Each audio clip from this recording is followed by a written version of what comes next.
सुबह का समय था। सूरज की सुनहरी किरणें खेतों पर पड़ रही थी। पक्षियों की चहचहाहट पूरे गांव में गूंज रही थी। नैरेटर। रामपुर गांव में हरिराम नाम का एक जमींदार रहता था। उसकी एक बेटी थी, मीना। मीना जितनी सुंदर थी, उससे कहीं ज्यादा दयालु और संस्कारी थी।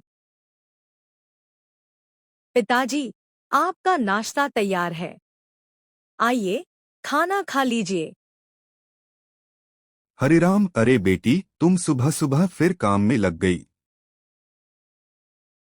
पिताजी, घर का काम करना तो मेरा कर्तव्य है। मुस्कुराते हुए तुम्हारी माँ होती तो तुम्हें देखकर बहुत खुश होती। मुझे भी माँ की बहुत याद आती है, पिताजी।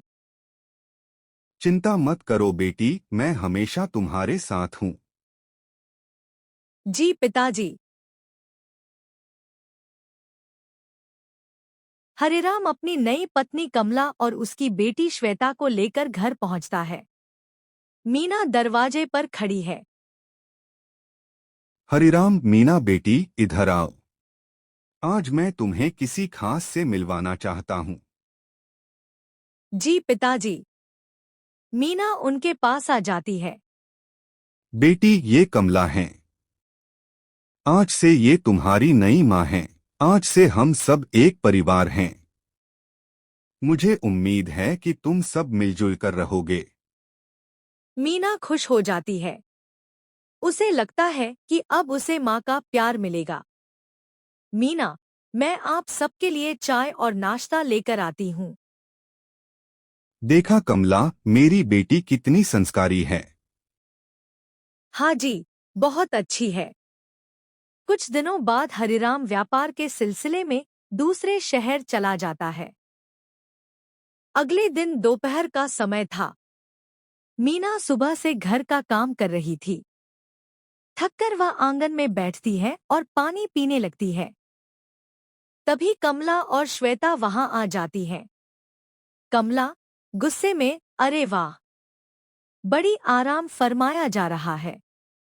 मीना, मांग जी, मैं तो बस थोड़ा पानी पी रही थी। माँ, लगता है इसे काम करना पसंद नहीं है।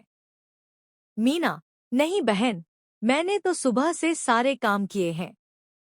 कमला, ज्यादा जवाब मत दे। जा, रसोई में जाकर खाना बना। मीना, जी मांग जी। मीना चुपचाप रसोई की ओर चली जाती है। उस दिन के बाद कमला का व्यवहार और भी कठोर हो गया। एक दिन कमला ने मीना को फिर डांटते हुए कहा, कमला, मीना, घर का काम खत्म हो गया हो तो अब जंगल जाकर लकड़ियां भी ले आ। मीना, मां जी, मैं सुबह से काम कर रही हूँ। कमला गुस्से में बहुत जवाब देने लगी है।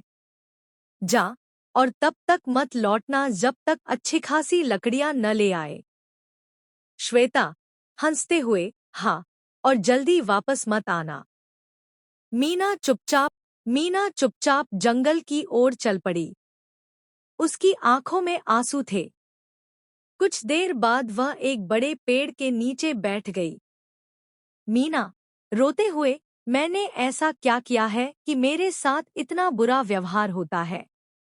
मीना, मेरी माँ भी नहीं है और पिताजी भी घर पर नहीं है। मीना हैरान होकर, आप कौन हैं? परी मुस्कुराकर, डरो मत बेटी, मैं जंगल की परी हूँ। मीना, परी माँ, आप यहाँ कैसे? परी, मैंने तुम्हारे अच्छे कर्म और तुम्हारा दुख देखा है। मीना, लेकिन मेरे जीवन में इतनी परेशानियां क्यों हैं? परी, कभी कभी अच्छाई की परीक्षा ली जाती है, लेकिन उसका फल बहुत बड़ा होता है। मीना, क्या मेरे पिताजी वापस आएंगे? परी, हाँ बेटी, बहुत जल्द सब कुछ बदलने वाला है। कमला गुस्से में, मीना, अभी तक कपड़े नहीं धुले? तुम्हें कोई काम समय पर करना आता भी है या नहीं? मीना, मां जी, मैं सुबह से काम कर रही हूँ। बस ये आखिरी कपड़े बचे हैं।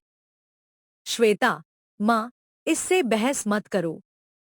इसे और काम दे दो, वरना आराम करने लगेगी। कमला, सही कहा। मीना, कपड़े धोने के बाद रसोई साफ करना और फिर हमारे कमरे की सफाई भी करना। मीना, जी मांग जी। मीना की आंखों में आंसू आ जाते हैं। उसी समय घर के बाहर हरिराम पहुंचता है। वह अंदर आने ही वाला होता है कि कमला और श्वेता की बातें सुनकर रुक जाता है। श्वेता, हंसते हुए, माँ, कितना अच्छा है ना।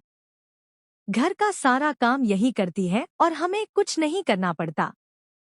कमला, हाँ बेटी, जब तक हरिराम घर पर नहीं है, इसे ऐसे ही काम करवाते रहेंगे। यह सुनकर हरिराम का चेहरा गुस्से से लाल हो जाता है। वह अचानक अंदर आ जाता है।